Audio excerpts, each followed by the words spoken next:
AP, we're going over the chapter in Walden.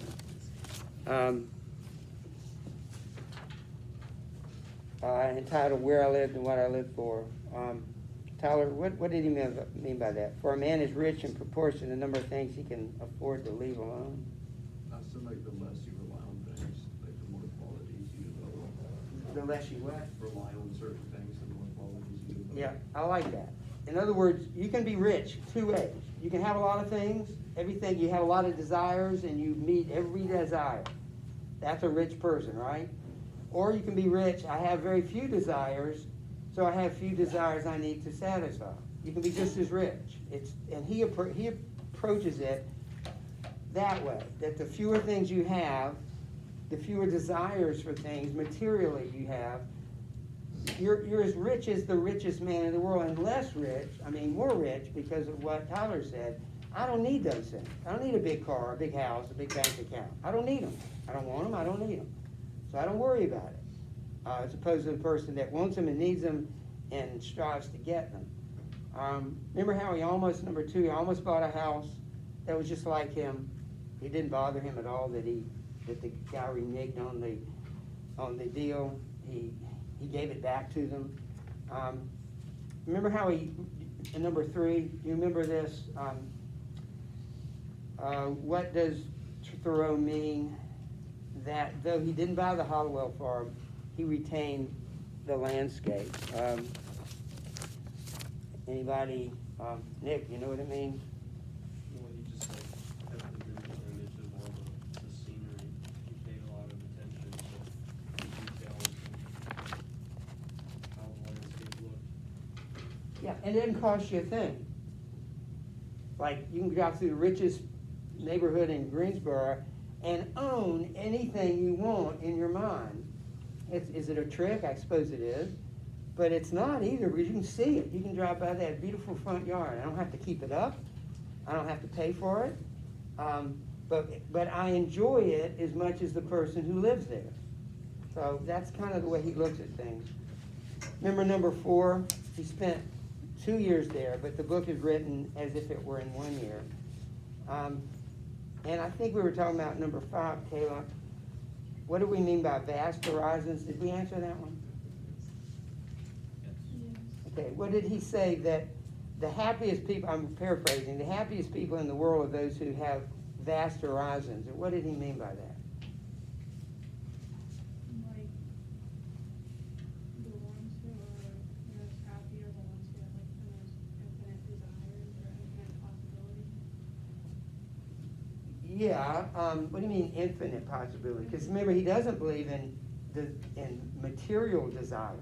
That's not what he's trying to satisfy. So you could want a lot of stuff. That's not what he's talking about. So what do you mean when you say that? What is it that is infinite?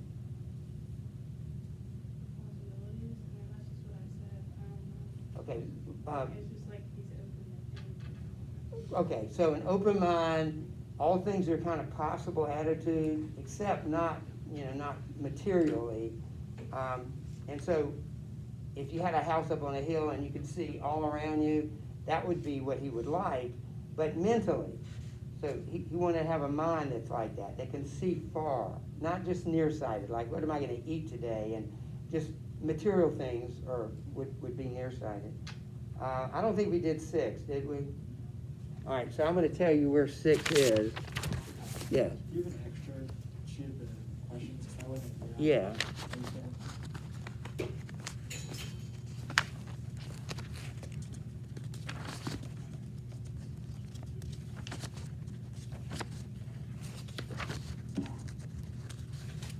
It's just one page here. Mm-hmm. All right, so turn. I'm going to have to tell you what page it is, and okay, 72. Every morning.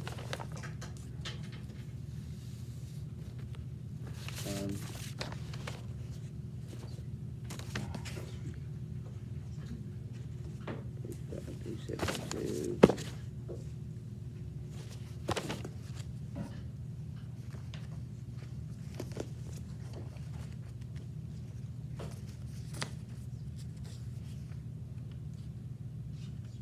All right, turn to page 72. That doesn't always happen.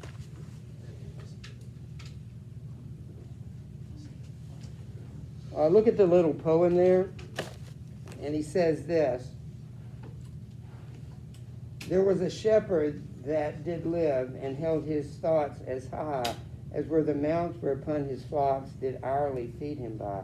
And he asked this question, what should we think of the shepherd's life if his flocks always wandered to higher pastures than his thoughts? What did he mean by that? What do you think, Kyle? It's symbolic, and that's, if you could learn one thing from this class, in terms of literature, it is to think that, try to see the symbols in the things the writers are always saying more than what's on the page.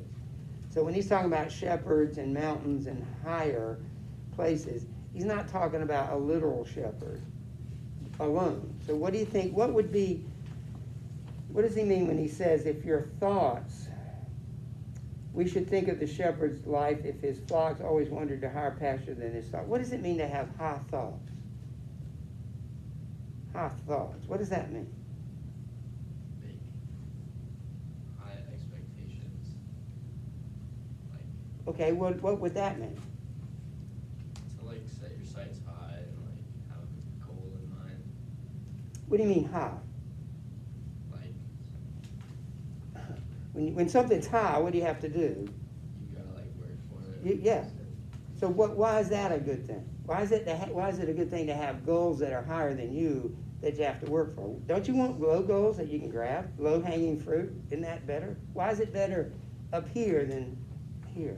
Because it pushes you to work harder. I'm just going to keep pushing you here on this. Yes, but why? Why is it good to be pushed? Because then you'll accomplish more than you're lazy. And you find out that you're capable of more than you thought you were? Yeah, I think that's a really good answer.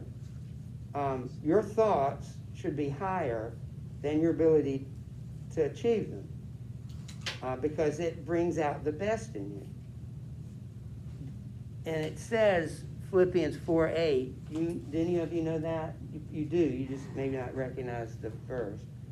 Whatsoever things are true, whatsoever things are noble, whatsoever things are just, whatsoever things are pure, whatsoever things are lovely, whatsoever things of good regard or good report, if there's any excellent, is there anything worthy of praise, think on these things. What is Paul saying? Why would he say think on what's true, what's noble, what's just, what's lovely, what's pure, what's of good repute, good reputation? Why does God care what we think about? Davis, why do you think God cares about what you think about? I mean, isn't that like getting a little too personal? I'm trying to get in your head, and God's trying to get in your head and judge your thoughts? It's like the things you think about kind of lead to the things that you do. If you're thinking about like simple things, you'll probably end up sinning. And if you're thinking about like heavy things, you'll probably end up being righteous. That's a really good answer. And notice how simple it is. It's hard to do, but it's real simple. You do what you think of.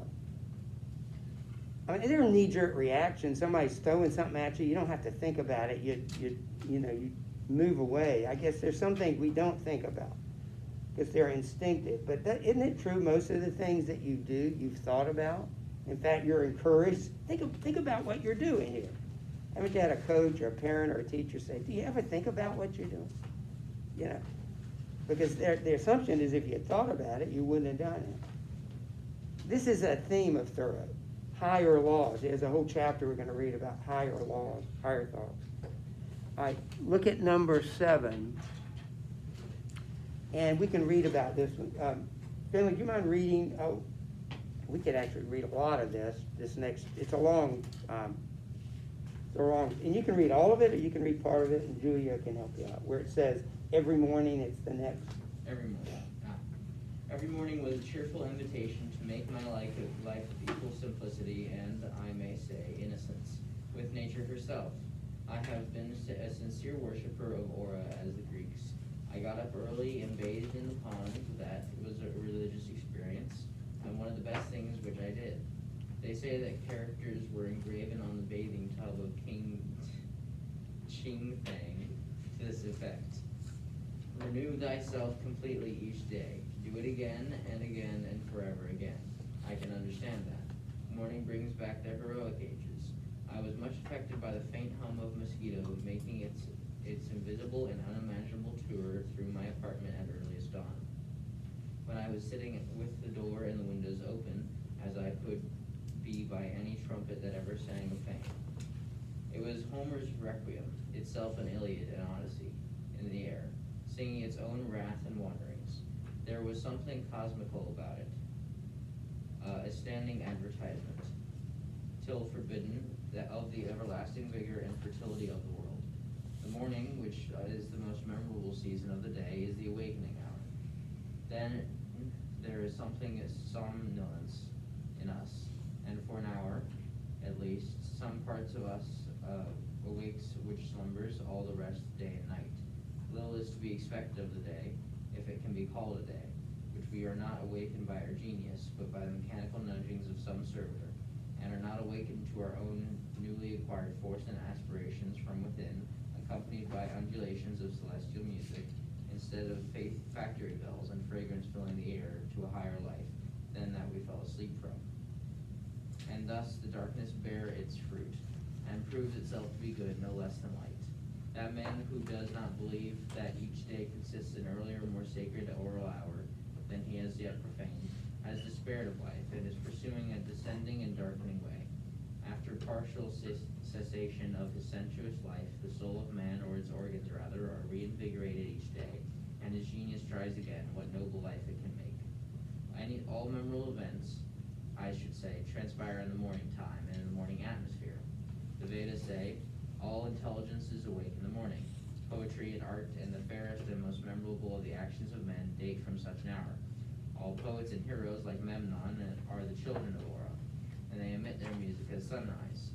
To him whose elastic and vigorous thought keeps pace with the sun, the day is a perpetual morning. It matters not which the clocks say or the attitudes and labors of men. Morning is when I am awake and there is dawn in me. Moral reform is an effort to throw off sleep. Why is it that men give so poor an account of the day if they had not been slumbering? They are not so poor calculators. If they had not been overcome with drowsiness, they would have performed something.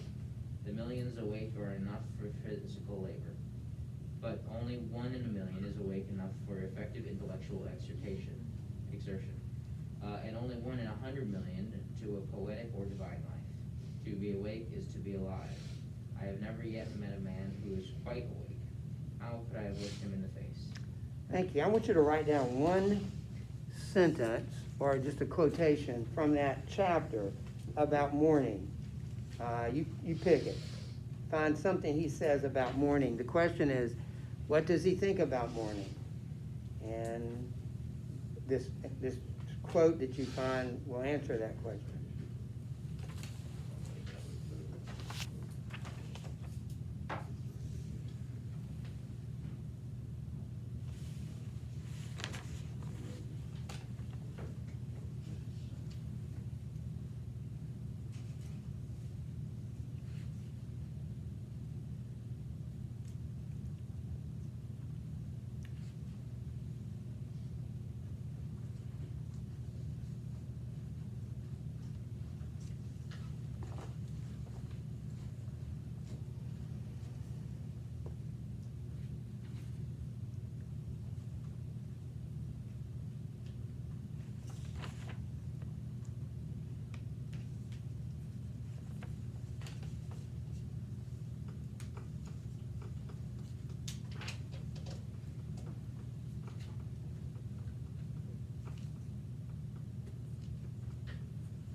I'd like to hear from a couple of you what he thought about morning. Anybody here consider yourself a morning person? How did you develop that, and why do you like morning? Taylor? I think it's because of my practice and what I do diving wise. Well, how early is practice? Competitions usually last from like 6:30 to like 9 at night. So I'm used to getting up and just like working out and just getting to it, and then having like the rest of the evening to just chill out. I've heard swimmers, usually school swimmers, I don't know if it's inherent to the sport, but school swimmers have to swim really early in the morning. Our people used to go swim, like, you know, we don't have a pool here, obviously, so they'd go somewhere at 6 a.m. or, you know, they're at the pool swimming at 6 a.m. And you like that? Yeah. And why do you like it? But besides the fact you have the rest of the day to. I'm more productive in the morning, I feel That- like, and then I just get everything done in the morning, and then I still have time to do stuff. That's what Thoreau says. That would be one of the summaries of his, is that he's most productive in the morning. What, Elizabeth, what about you? Are you a morning person? Okay. Do you wish you're a morning person? I mean, you know, some people want to be, they just can't be. Yeah, I wish I was, because when I do wake up early, I feel more productive. Yeah. I get stuff done quicker, but I'm just. I know. I think most people agree with you. It's just a really hard thing to do. What did you say? What quote did you find? I said all intelligence is awake with the morning. I think you're going to find out that pretty much everything he says here agrees with what we inherently feel, like you just said. Yeah, I want to do it. When I was in high school, I got started really well, like my senior year in my track season. And part of I gave credit to the fact me and this guy got up and met at Greensboro Country Club at 6:30 and would run on the golf course. And of course, they would make us leave if they saw us. But in April, it's pretty light at 6 a.m. It's not dark. And I did really well, and I said, I'll do this the rest of my life because I found something that really works. So I was just really I've never been someone who normally would be able to get up and exercise. But I can see I saw the value in it. What'd you find, Max? Another quote? The morning, which is the most memorable season of the day, is the waking hour. All right. Anything else here that struck you? I like the last thing he said. To be awake is to be alive. He again, I was talking about Kyle. You know, thinking about symbols. You know, everything Thoreau sees in everything a symbol. So mornings is not just 6 a.m. It represents a lifestyle. To be awake is what you want to be, not to slumber. And that's why in morning you really literally get to start over every day. So good. Skip the next paragraph and go to the paragraph that says, I went to the woods. Julia, would you read that one? There are very few times when Thoreau is direct.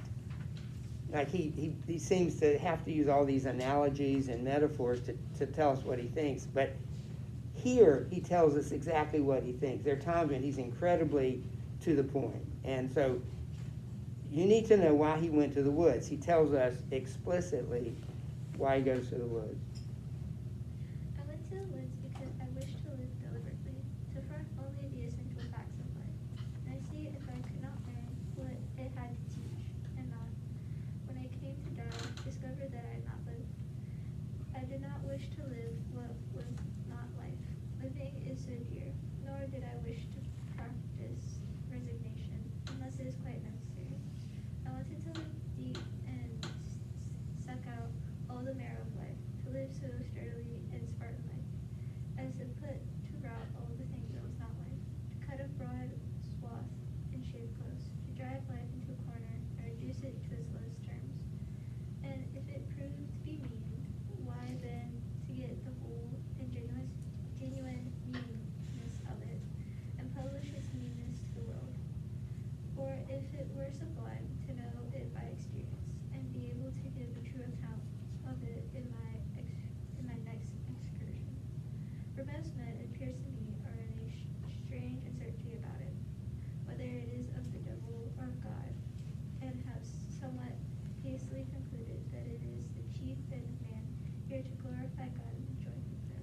I'd like you to be able to quote that statement he makes about why he went to the woods. He tells us pretty clearly. What would, Elizabeth, what do you think he means by that? I already asked you something. Let me go to John, since I already asked you that. I forgot my torch in my house. All right. How about it, Madison?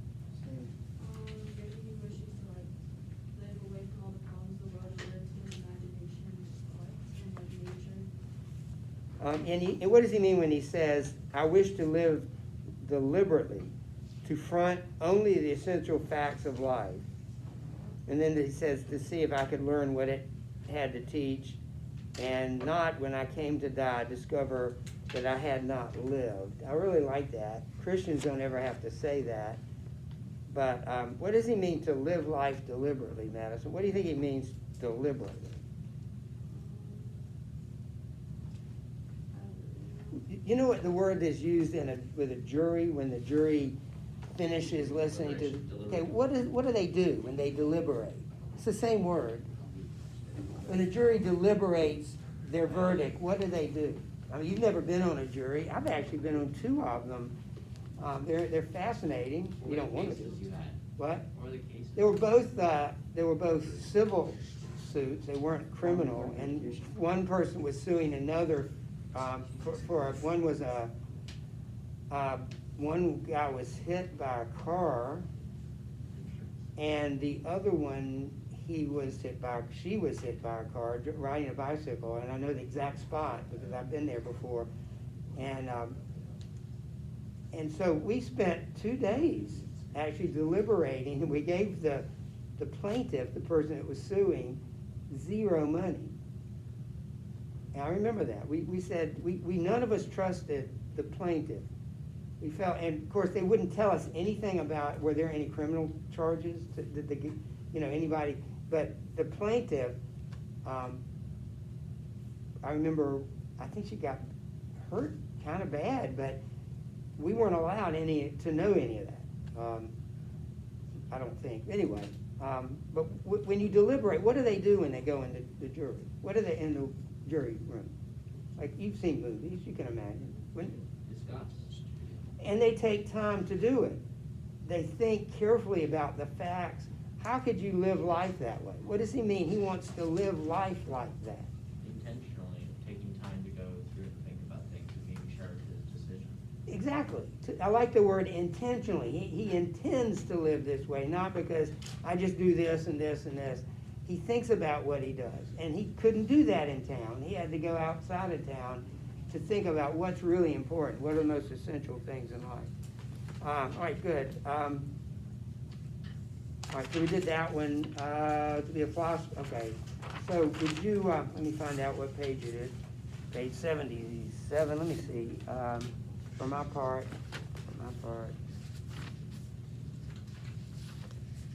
I turn to page 76. For my part, I could easily do without the post office. He makes an interesting statement here that I thought was worth reading. So, Max, would you read it? For my part, we only read about half of the paragraph. For my part, I could easily do without the post office. I think that there are very few important communications made through it. To speak critically, I've never received more than 1 or 2 letters in my life. I wrote these some years ago that were worth the postage.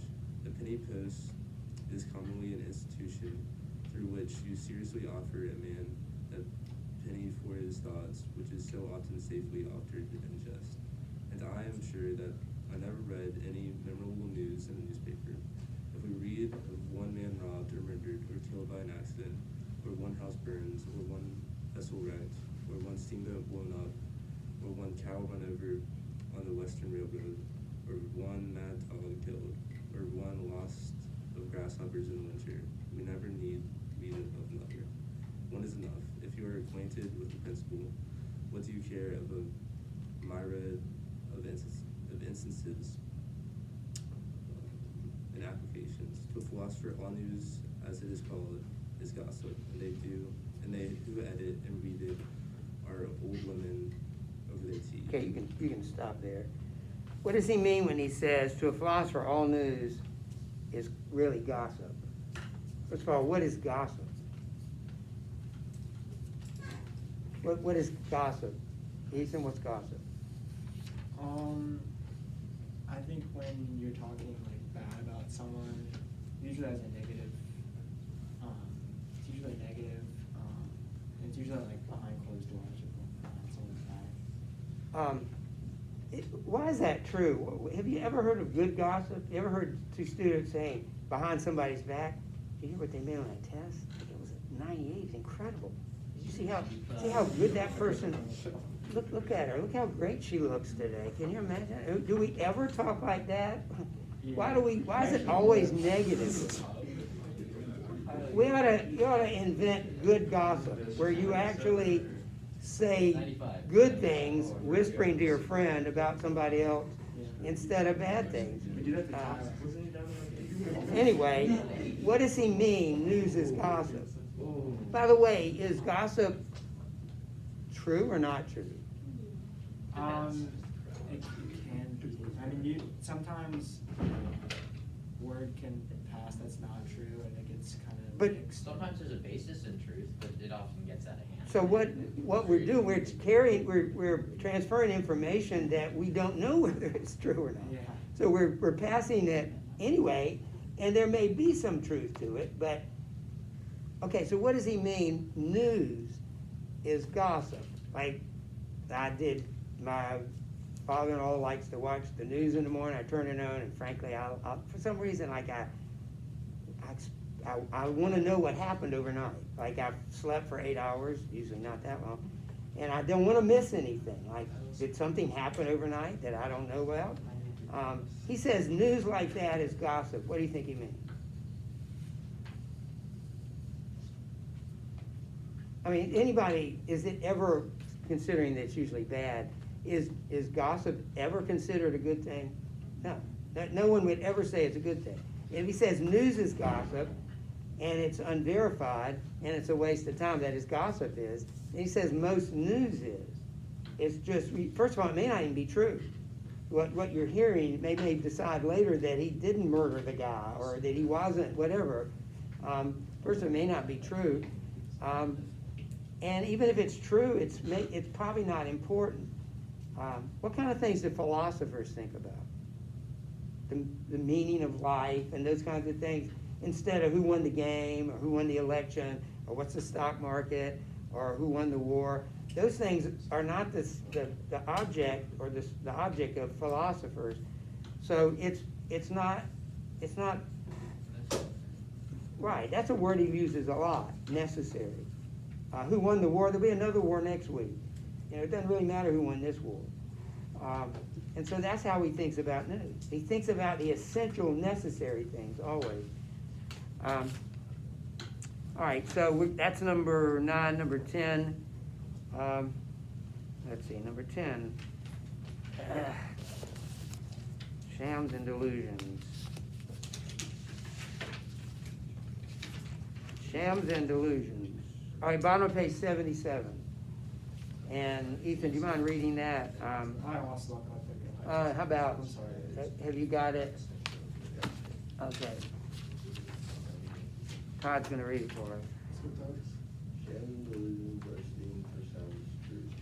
While reality is fabulous, if they would steadily observe realities only, and not allow themselves to be deluded, life to compare it with such things as you know, living like a fairy tale, and the Arabian Nights entertainment. So he's talking about news being gossip, and news is not necessary. So he's saying man should always live in reality, not in these kind of false realities created by news that may not even be true. Or so keep reading. If we respected only what is inevitable and have a right to be, music and poetry would resound along the streets. When we are unhurried and wide, we perceive that only great worthy things have any permanent and absolute existence. But petty fears and petty pleasures are but the shadow of the reality. We're going to run out of time, but let's answer this question right here.